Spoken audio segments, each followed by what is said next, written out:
The front door opened before I could say a single word. I was standing in my own living room with my 22-month-old daughter pressed against my hip, still wearing my Army combat uniform with the deployment patch stitched across my shoulder, while my husband's entire family sat shoulder to shoulder across the couches and folding chairs, staring at me like I had walked in carrying a confession instead of a duffel bag. My husband, Marcus, had just slapped a stack of papers onto the coffee table and said, "I had my lawyer draw this up. Lily isn't mine.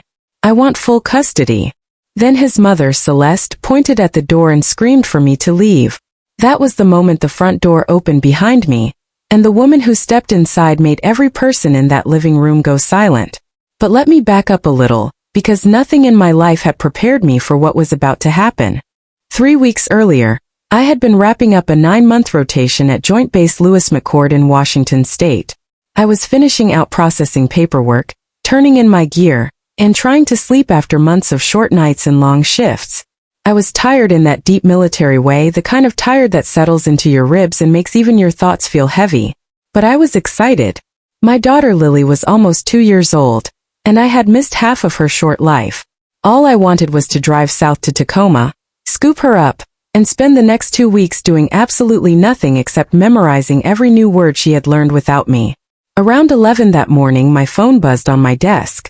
It was Marcus. The message read, "Come home straight to the house tonight. Mom has something special planned. Don't stop anywhere else." I stared at the screen for a moment. Marcus had been distant for months. Short replies, late-night silences, conversations that ended before they really began. A family dinner felt like the wrong direction. But I told myself maybe Celeste had finally decided to accept that I was never going to quit the Army and stop treating me like some kind of temporary tenant in her son's life. When I picked up Lily from my neighbor's house that evening, she reached for me with both arms and whispered, "Mama home." My heart cracked open. I strapped her into her car seat, smoothed the little braid I had redone that morning, and drove across town with the windows cracked, smiling so wide my face hurt. The house looked warm when I pulled into the driveway. Lights on. 2 extra cars. Marcus's sister Caroline's SUV. His older brother's truck. I laughed quietly and thought, okay, maybe Celeste actually went all out for once. When I carried Lily up the steps and pushed open the front door, that warm feeling evaporated. The living room was packed. Marcus's relatives sat lined up on the couch, on folding chairs from the garage, even along the wall. No one stood. No one smiled. No one said hello. Marcus stood near the coffee table. Celeste stood beside him with her arms folded like a judge waiting for a verdict. I looked around the room and said, "What's going on?" Marcus reached down, lifted a manila envelope, and dropped a thick stack of papers onto the coffee table with a flat slap that made Lily flinch against my neck. "DNA test results," he said. "She isn't mine." For a second I couldn't breathe. Lily grabbed the collar of my uniform, confused by the sudden silence. I looked down at the papers and then back at Marcus. "What are you talking about?" Celeste stepped forward. Her voice was cold and rehearsed, the kind of rehearsed that told me she had practiced it in the mirror. "We know what you did. You shamed this family. You had a whole double life while my son was raising that child." Then she pointed at the front door. "Get out of my house." Before I could find words, the front door opened behind me. A calm voice said, "Major Reyes." Everyone turned. Colonel Diane Foster, my brigade commander, stepped into the room wearing her Class A uniform with a single eagle pinned above her name tag. For several long seconds nobody moved. Colonel Foster's presence alone changed the air in the room. She didn't raise her voice. She didn't need to. I instinctively straightened my posture, still balancing Lily against my side. "Good evening, ma'am," I said quietly. She nodded once. "At ease, Major." Her eyes swept the room slowly. She took in the packed living room, Marcus's pale face, Celeste pointing toward the door, the relatives sitting stiff and silent, and finally the confusion gathering in Lily's big brown eyes. The colonel frowned. I seemed to have walked into something. Nobody answered. Marcus swallowed hard. "Colonel Foster, this is a private family matter." She nodded without expression. "So I gathered." Her voice somehow made the room quieter. The colonel looked at me. "Major Reyes, are you all right?" I wanted to answer. I really wanted to, but my throat felt like it had locked shut. Instead, Lily pressed her face into my neck and began crying in those soft little hiccups that break a mother's heart. Colonel Foster took one slow step further into the room. I came here tonight to welcome one of my most respected officers home from a difficult deployment, she said.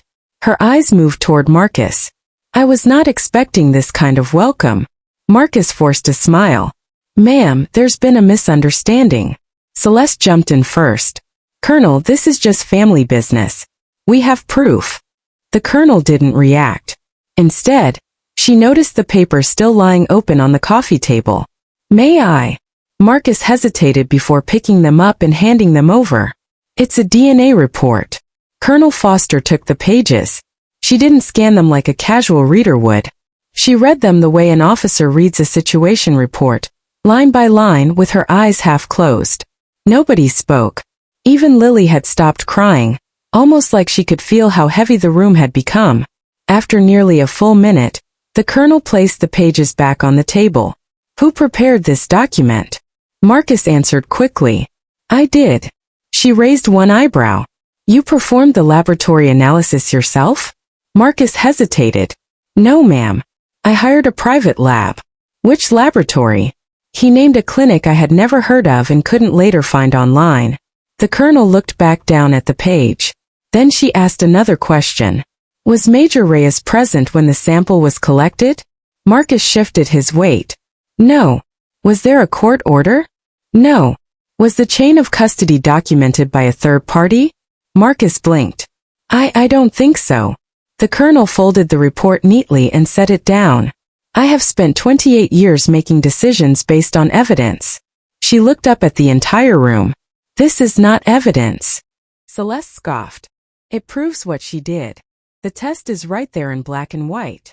Colonel Foster shook her head slowly. No, ma'am. It proves someone printed a document. She looked back at the pages. It does not prove anything biological about your granddaughter. The room went silent. Marcus's sister Caroline exchanged a nervous glance with her husband. For the first time since I had walked in, I noticed uncertainty landing on a few faces. The colonel turned toward me. Major Reyes. Yes, ma'am. Did you consent to this test? No, ma'am. Were you ever informed one had been conducted? No, ma'am. She nodded once. I thought not. Marcus suddenly raised his voice. So what are you saying? That she is innocent. I am saying, the colonel replied evenly, that accusing a decorated soldier of infidelity in front of her family, without verified evidence, is a serious accusation with serious consequences. She paused. For everyone in this room. Her words landed like a door closing. I looked around slowly. The relatives who had been staring at me with judgment only minutes earlier now avoided my eyes. The colonel stepped beside me. Major Reyes. Ma'am. I believe you and your daughter should leave here tonight. She looked directly at Marcus. And I strongly suggest no one makes another accusation until the truth is properly established. As I adjusted Lily against my shoulder and turned toward the door, I realized something had shifted. For the first time since walking into this house, I wasn't leaving in shame. I was leaving with someone in my corner who had the rank to make the room listen. Colonel Foster walked me and Lily all the way to my car. The evening air was cold for early October in the Pacific Northwest. My hands were shaking so badly I struggled twice before I could click Lily's harness buckle into place. The colonel waited patiently until I finally closed the back door. Major Reyes, she said quietly, take a breath. I looked at her, and for the first time since walking into that house, the tears came. I don't understand, I whispered. How could they do this? She didn't try to fix it in 3 sentences. Instead, she reached into her uniform pocket and handed me a small business card. I've been where you are, she said. Not exactly, but close. 28 years ago, a man I trusted tried to destroy my career with paperwork he thought would never be questioned. She paused. I survived because I went straight to the truth. And I never stopped telling it. She waited while I wiped my face with my sleeve. I never cheated on Marcus, I whispered. I believe you, she said. But this is going to take more than belief now. This is going to take paperwork, lawyers, and patience. Lily reached through the open door and grabbed my sleeve. Mama. I smiled through the tears. I know, baby. I know. The Colonel glanced toward the house. Do you have somewhere safe to stay tonight? I could stay with my friend Jenna. Captain Jenna Morrison, I said. She is stationed with me at Lewis McChord and lives about 15 minutes from here. Good. The Colonel pulled out her phone and typed for half a minute before handing it back to me. I just sent you the contact information for 2 attorneys. One specializes in military family law. The other works in family court here in Pierce County. Both are good people. Don't face this alone. I nodded. Thank you, ma'am. Before she turned to leave, she looked me in the eyes. One more thing. Yes, ma'am. Don't try to clear your name by arguing louder than they are. People who have already decided you are guilty will not change because you raise your voice. She paused. They change when they are confronted with facts they cannot spin. Those words stayed with me long after her taillights disappeared around the corner. Jenna welcomed me and Lily into her duplex without asking a single question. She simply hugged me at the door, took Lily out of my arms and said, "Guest room is ready. We will talk when you are ready." Later that night, after Lily finally fell asleep in a borrowed pack-and-play, I sat alone at Jenna's kitchen table with a cold cup of coffee. My phone would not stop buzzing. Marcus. 18 missed calls. 9 voicemails. Dozens of text messages. The first ones were angry. You humiliated me in front of my family. You left like a guilty person. Then they became demanding. We need to finish this tonight. You owe me an explanation. Finally, one message caught my attention. Mom says you left too quickly to defend yourself. I stared at the screen. Celeste had pointed at the door and screamed at me to get out. Now they were pretending I had walked away voluntarily. Jenna sat down across from me with her own coffee. What are you thinking? They are already rewriting the night. She nodded slowly. Then don't give them another opening. The next morning, I returned to the house while Marcus was supposedly at his job, and Celeste was at her senior water aerobics class.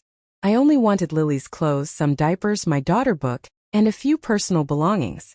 The house was silent. As I packed a small duffel in our bedroom, I noticed Marcus's laptop sitting open on his desk. The screen had gone dark, but it had not locked. I had no intention of snooping. Then a small notification slid across the bottom of the screen. DNA report _final_3 PDF ready for download. I froze. Without thinking, I clicked the message. The file opened. It was the exact document Marcus had slammed onto the coffee table the night before. But in the corner of the file was a metadata panel I had never seen on a real lab report. The author field read Graphic Designer Mike. The document creation date was 12 days before I came home. My hands began to tremble. I opened Marcus's internet browser and clicked through the history. It was still there. Search after search. How to make a fake paternity test look real. Forged DNA report templates. Cheap designer for medical documents. I clicked on the trash folder of his email. Inside were 2 messages I had to read twice to believe. The first was from Graphic Designer Mike. Final version attached. Let me know if you need the lab logo updated for V4. The second was from a woman I did not know named Tasha. Are you sure she's not going to demand a retest with a real doctor? Marcus had replied 3 hours later. She won't. She trusts me. And even if she doesn't, the paper is enough to scare her out of here. I felt the air leave my lungs. This had not been an emotional outburst from a confused husband. This had been a plan, executed with a hired stranger and a graphic designer, before I had even crossed back into the country. I quickly used my phone to photograph every page of the email chain, the document metadata, the search history, and the conversation thread. Then I heard a car door slam outside. Looking through the bedroom window, I saw Celeste pulling into the driveway. She wasn't supposed to be home for another 2 hours. My training kicked in. I emailed the photographs in 3 separate batches to my private account, closed the laptop exactly the way I had found it, picked up Lily's duffel and walked quietly down the stairs. Celeste came through the front door just as I reached the hallway. Her face hardened. I thought I told you to stay away from this house. I am here only for Lily's things. She crossed her arms. You have already done enough damage. I looked her calmly in the eye. I didn't damage this family, Celeste. She laughed bitterly. You expect me to believe that? No, I said. I expect the truth to do that for me. Without another word, I walked past her and out the front door. For the first time in my adult life, I did not feel the need to stand there and defend myself against a person who had already chosen her version of the story. Outside, I buckled Lily in and drove straight to the office on the business card Colonel Foster had given me. Attorney Sarah Goldberg welcomed me into her office later that afternoon. She listened carefully as I described everything that had happened, from the moment I walked through the front door to the moment Celeste had looked at me with that bitter smile. When I finished, I handed her my phone. She scrolled slowly through every photograph. Her expression did not change once, but I could tell from the way her jaw tightened that she was putting the pieces together in her head. Finally, she looked up. Major Reyes. Yes. I have handled military family cases for 19 years. I have seen custody used as a weapon before, but I have never seen it packaged this neatly. She opened a legal folder. I do not believe your husband simply wanted to humiliate you. I believe he wanted to remove you from your own daughter's life. And I believe he was willing to commit a federal crime to do it. The room suddenly felt very quiet. I realized this was no longer just about a forged piece of paper. It was about fraud, custody theft, and a pattern of deception that had been quietly building while I was overseas. And Marcus had no idea his own laptop had just handed me every piece of evidence I needed. I walked out of Sarah Goldberg's office carrying a folder that suddenly felt heavier than anything I had ever hauled through Army training. Not because of its physical weight, but because of what it represented. Real evidence. For the first time since that terrible night, I was not relying on emotion. I was relying on facts. Sarah had given me one instruction before I left. Captain Morgan, sorry, Major Reyes. From this point forward, do not confront your husband. Do not warn him. Let him believe his plan is working. That wasn't easy. Every part of me wanted to drive back to the house and demand an explanation. Instead, I followed her advice. Back at Jenna's house, Lily was sitting on the living room rug, stacking plastic blocks into tiny leaning towers and clapping every time one fell over. She looked up when I came in, laughed, and held out a block for me to inspect. I picked her up and kissed her forehead. You deserve better than this, I whispered. Jenna noticed the look on my face. What did the lawyer say? She said it gets worse. I handed her the folder. She read the paperwork slowly. By the time she reached the email from graphic designer Mike, she closed her eyes. Oh, Natalia. I showed her the rest of the screenshots. She read them in silence. By the time she reached Tasha's message about scaring her out of here, she set the phone face down on the table. He was already scared of you, she said quietly. He just didn't want you to know it. The next morning, Sarah called. I have started tracing the financial records. What did you find? The money was not spent, Natalia. It was moved. Marcus had opened a separate bank account 7 months earlier, one I had never known about.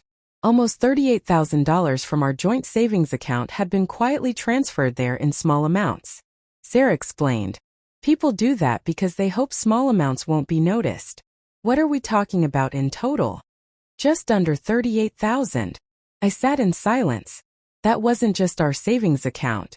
That was Lily's future college fund. The down payment we had planned on the larger house. The emergency cushion we had spent 5 years carefully building. Sarah continued. There is something else. What? A consultation invoice from a divorce attorney. The consultation had taken place almost 2 months before I even returned from Lewis McCord. My heart sank. Marcus had not made a terrible decision in one emotional evening. He had been preparing for this while I was still serving my country. Sarah paused. And Natalia, the document your husband used is not from any legitimate laboratory. What does that mean? It means if this ever reached a courtroom, it would likely be ruled inadmissible as evidence of anything. So it isn't even a real test. It is a piece of paper with a logo on it. I leaned back in my chair. Marcus had not simply believed a fake story someone told him. He had chosen to build one. That afternoon, another unexpected call came. Colonel Foster. Major Reyes. Good afternoon, ma'am. I wanted to check on you. You are safe. Good. She paused before continuing. I spoke with the military legal assistant's office this morning. So did I. Good. me at. Your husband wanted you to lose control. He built this entire plan around you and wanted you to explode in anger or break down in silence. He did not build it around you. He would quietly collect his own paperwork and hand it to a lawyer. I understand. Don't give him After we hung up, I looked out Jenna's kitchen window at Lily, who was chasing bubbles across the tiny backyard while Jenna laughed beside her. For the first time in days, I did not feel broken. I felt focused. Marcus had believed his plan was working. He had no idea that every lie he had manufactured was quietly stacking up into the evidence pile that would eventually bury him. The court-approved paternity test was scheduled for the following Thursday. Sarah insisted that everything be handled through an accredited laboratory, approved by the Pierce County Superior Court. No shortcuts. No quiet deals. If the truth is on your side, she told me, let the process protect it. Marcus arrived 20 minutes late to the testing facility. He barely looked at me. Celeste followed him into the waiting room, carrying herself with the same confidence she had worn the night she had ordered me out of my own house. Lily sat quietly on my lap, clutching her stuffed giraffe named Buttons. She had no idea why so many adults were suddenly angry. Sarah leaned over and whispered, "No matter what happens in this room, stay calm." I nodded. I will. The sample collection itself took less than 20 minutes. A technician gently swabbed the inside of Lily's cheek, then Marcus's, then mine. Every sample was sealed. Every signature was witnessed. Every step was photographed and time-stamped, exactly the way real evidence should be handled. As we walked toward the parking lot afterward, Marcus finally spoke. "You really think this is going to change anything?" I looked at him. "I think the truth already has." He laughed without a trace of humor. "You have always been good at pretending." I did not answer. Sarah had warned me that every unnecessary argument was another opportunity for him to twist my words. So I simply buckled Lily into her car seat and drove away. For days later, Sarah called. "The results are in." My stomach tightened. "Can I come to your office?" "Please do." I arrived less than an hour later. Sarah placed a sealed envelope on her desk. She did not open it immediately. Instead, she looked me straight in the eyes. "Natalia, are you ready?" I nodded. She unfolded the report slowly, like a soldier reading fragile orders. Then she smiled. "The probability of paternity is 99.9999%. For several seconds I could not speak. Tears rolled down my cheeks, not because I had doubted Lily for even 1 second. I never had. But because the truth had finally been written into words that no one in that living room could argue with. Sarah handed me a tissue. "Congratulations." I laughed through my tears. "That is a strange thing to say after everything that has happened." "It is not." She tapped the report. Today the truth officially replaced the lie. That afternoon, Marcus received the same results. His response surprised no one. He did not call to apologize. He did not ask how Lily was feeling. Instead, he sent one short text. "The lab must have made a mistake." Sarah read the message and shook her head. When a man refuses to accept evidence, he is no longer searching for the truth. He is searching for another way to avoid it. She was right. The next morning, Marcus called 6 times. I did not answer. Then Celeste left a voicemail. "Natalia, we need to talk." It was not an apology. It was not concern for Lily. It was panic. By then, several relatives who had attended the so-called welcome home dinner had heard about the official paternity results. Marcus's younger sister Caroline was the first to reach out. "Natalia," she said quietly over the phone, "I owe you an apology." "You don't owe me anything." "I do. I sat there in that living room and watched everyone tear you apart. I should have stood up. I should have asked one simple question." I closed my eyes. "I appreciate you calling." There was something else. "What? The night you left?" She hesitated. I saw Marcus throw something into the fireplace. My heart skipped. "What kind of something?" "I don't know. A folder." After hearing about the real paternity test, she took a deep breath. I think whatever was inside would have proven he was lying from the very beginning. After we hung up, I stared out the window. Marcus was not fighting to save a marriage. He was fighting to save the lie he had built. And with every passing day, that lie was breaking apart under the weight of its own paperwork. By the end of that week, the truth had quietly made its way through Marcus's family. Not because I told anyone, because official documents do not need volume. They need signatures and seal stamps. People who had watched me leave that living room carrying Lily against my chest suddenly realized they had not witnessed a guilty woman being exposed. They had watched a military officer be publicly erased by her own husband for reasons that had nothing to do with who Lily really was. One by one the calls began. Marcus's aunt called first. "Natalia, I don't know what to say." "You don't have to say anything." "No, I do." She apologized for sitting silently in that room. Then his cousin called. Then his brother. Each conversation sounded almost identical. "We should have asked questions. We shouldn't have judged you. We are sorry." I appreciated every apology, but none of them erased that night. The image of Lily clinging to my uniform while strangers stared at her would stay with me for the rest of my life. A few days later, Sarah called again. "I have received another piece of discovery." "What is it?" "Financial records." I drove straight to her office. She handed me several printed documents. "This account belongs to Marcus." I recognized the account number immediately. It was the secret account where he had moved our savings. Sarah pointed to a series of outgoing transfers. "Look at the recipient." The name froze me in my chair. Tasha Mercer. Multiple payments. $3,000 here. $5,000 there. Almost $11,000 in 4 months. I looked up. He was paying for this. Sarah nodded.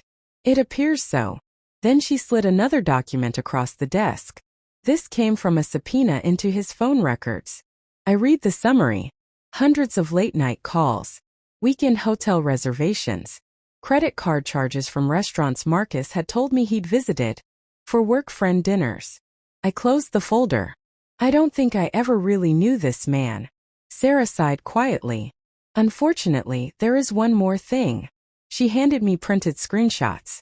Tasha had voluntarily turned over several conversations after receiving legal notice. "I recognized the messages," I said. "But these were not the ones I photographed. These were newer." One text from Marcus read, "Don't worry. Once the divorce is final, the house will be mine." Another read, "She'll never figure out the letterhead isn't real." I stared at the words.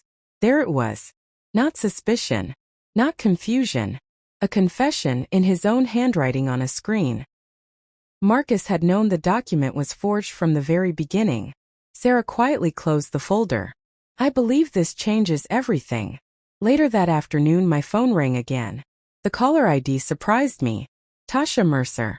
For a moment I considered ignoring it. Instead I picked up. "Hello." Her voice sounded nothing like I had imagined.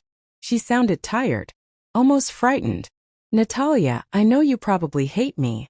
I did not answer. She continued.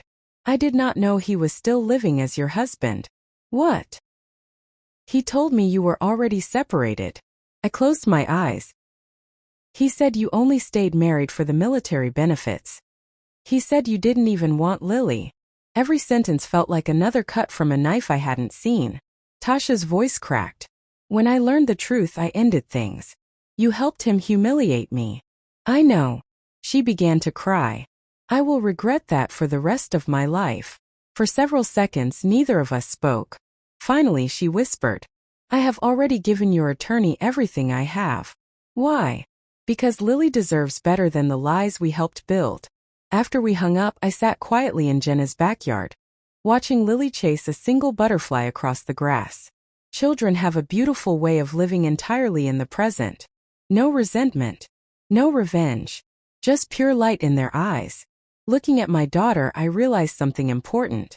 This fight had never really been about proving I was innocent.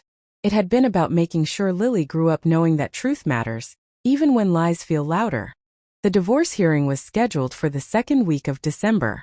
By then, nearly 4 months had passed since the night Marcus and his family had tried to erase me from my own home. I walked into the Pierce County Courthouse wearing a charcoal business suit. Not my uniform. Sarah had given me one piece of advice that morning. "You are not here as a soldier today." "What am I here as?" "A mother." Those words stayed with me as I carried Lily's car seat into the courthouse. Jenna watched her in the family waiting area while Sarah and I entered the courtroom. Marcus was already seated at the defendant's table. He looked thinner. The confidence he had worn during that so-called family dinner had disappeared. Celeste sat in the gallery behind him, avoiding my eyes. When the judge entered, everyone stood. After opening statements, Sarah calmly presented the evidence piece by piece. The official paternity report. The bank records showing Marcus's hidden account. The transfers to Tasha. The text messages discussing the forged document. The metadata showing the file had been created by a freelance graphic designer. The printed search history. The screenshots proving the confrontation had been planned weeks before I came home from Joint Base Lewis McChord. Not once did Sarah raise her voice. She did not need to. The paperwork spoke. Marcus's attorney attempted to argue that his client had been a confused husband acting out of emotional concern. The judge looked over the documents for several quiet moments. Then he asked Marcus one question. Did you know this report had not been produced by an accredited laboratory? Marcus hesitated. I was not sure. Sarah immediately handed the judge another exhibit. One of Marcus's own messages to Tasha. She'll never figure out the letterhead isn't real. The courtroom went completely silent. The judge adjusted his glasses. Mr. Webb. His voice was calm but firm. This message suggests you knew exactly what you were doing. Marcus lowered his head. His attorney did not ask another question. Next came the custody portion. The judge reviewed Lily's medical records, daycare reports, my military service schedule, statements from neighbors, from Jenna, and from Colonel Foster. The colonel had not appeared in court that morning. Instead, she had submitted a written character reference. The judge read part of it aloud. Major Natalia Reyes has demonstrated honesty, integrity, and exceptional judgment throughout her military career. I trust her completely as an officer and as a parent. I have watched her serve her country with distinction while raising a beautiful toddler across 2 deployments. She is precisely the kind of mother this court should protect. Hearing those words nearly broke me, not because they praised me, but because someone had taken the time to defend my character when it mattered most. The hearing lasted nearly 4 hours. Finally, the judge announced his decision. Primary physical custody of Lily would remain with me. Marcus would receive supervised visitation until he completed both parenting and family counseling. The hidden money transferred from our joint savings account would be returned to the marital estate and held in trust for Lily. The court also ordered Marcus to reimburse my legal expenses related to the fraudulent paternity claim, and referred the case to the local prosecutor for review of possible forgery and fraud charges. When the hearing ended, Marcus slowly approached me outside the courtroom. For a moment I thought he might finally apologize. Instead he quietly asked, "Do you really think you won?" I looked at Lily, sleeping peacefully in her car seat, then back at him. This was never about winning. I paused. It was about protecting our daughter from the consequences of your choices. Without another word, I turned and walked away. For the first time in months, I did not feel like someone hunting for revenge. I felt like a mother who had finally been allowed to breathe. Almost 6 months passed before I saw Celeste again. Life had finally begun to settle into something that resembled peace. Lily was growing fast. She had started putting little sentences together, and every morning she insisted on helping me pour her cereal, even if helping usually meant pouring half of it onto the counter. I had returned to full duty at Lewis McChord, balancing motherhood and my Army career one careful day at a time. For the first time in years, coming home felt safe. Then one quiet Saturday afternoon, someone knocked on Jenna's front door. Jenna glanced through the side window and looked back at me. "Natalia." Her voice sounded surprised. "I think you are going to want to see this." I walked over. Standing on the front porch was Celeste. She looked older. Not just older. Smaller somehow. The woman who had pointed at the door and screamed months earlier had disappeared. In her place stood a tired grandmother holding a small white gift bag. Jenna looked at me. "Do you want me to send her away?" I thought about it. A few months earlier I probably would have. Instead I nodded quietly. "I will talk to her." I stepped outside and gently closed the front door behind me. For several seconds neither of us spoke. Finally Celeste broke the silence. "I do not expect you to forgive me." I folded my arms. Then why are you here? She looked down at the gift bag in her hands. I have replayed that night in my head every day for months. I keep hearing my own voice yelling at you. I watched you standing there holding my granddaughter.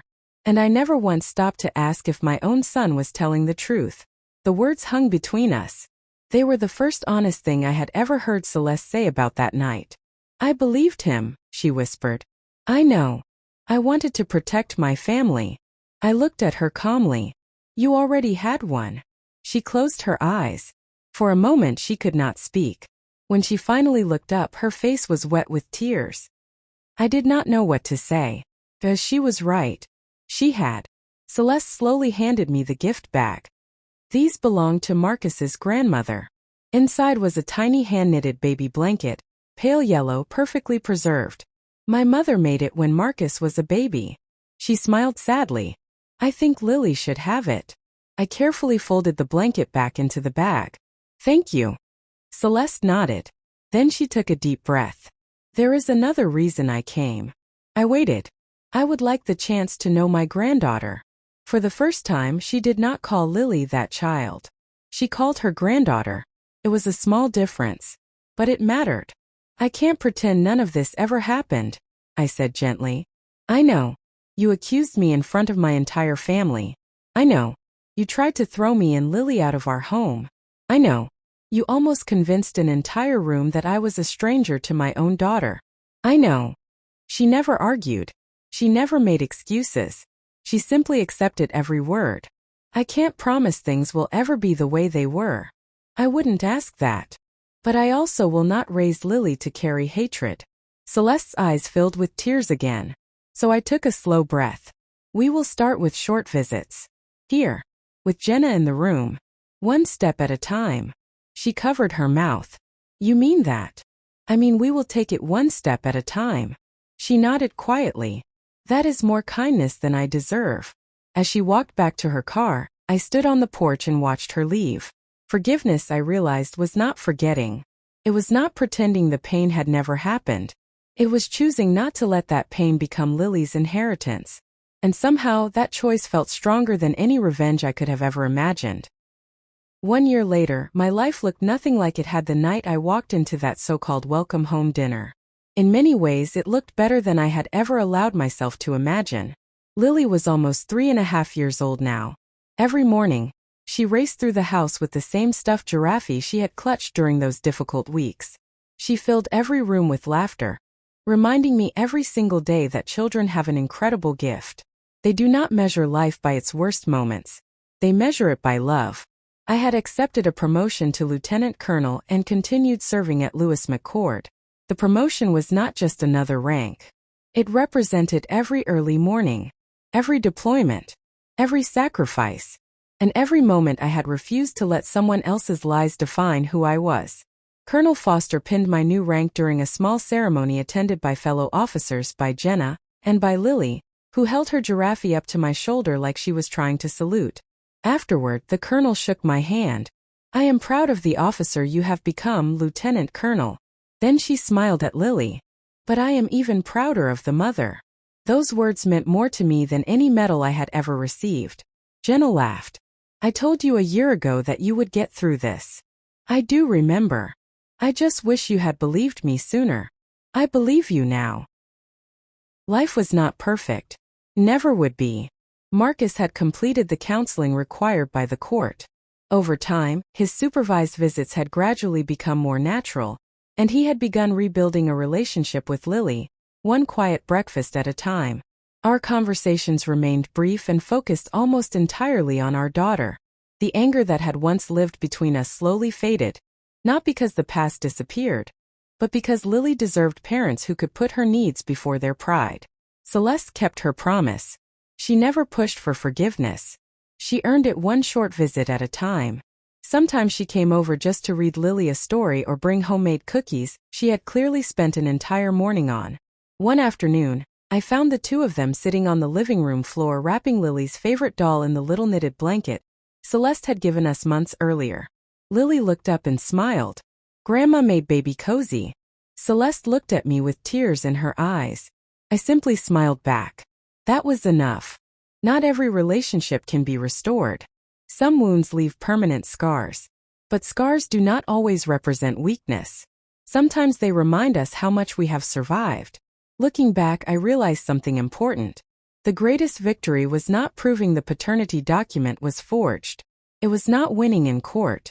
It was not recovering the money Marcus had hidden. It was not even hearing the late apologies. The greatest victory was refusing to become bitter. Because bitterness would have stolen something the lies never could. My peace. Today, when people ask me how I survived the hardest season of my life, I give them the same answer. The truth did not save me overnight. It saved me one honest decision at a time. If my story has taught you anything, I hope it is this. Never rush to judge someone based on paperwork alone. Truth deserves patience. And people deserve the chance to be heard. The strongest form of revenge is not cruelty. It is living with integrity when others expect you to break. Protect the people you love. Cherish your family. And never let anger become the legacy you leave behind. And if this story touched your heart or reminded you of someone who needed a second chance, I would be honored if you shared it with them. Feel free to leave a comment with your thoughts or your own experiences. And if you would like to hear more stories about courage, justice, and hope, I would love for you to subscribe and join me again. Thank you for spending this time with me. Take care of yourselves and of the people you love. The end.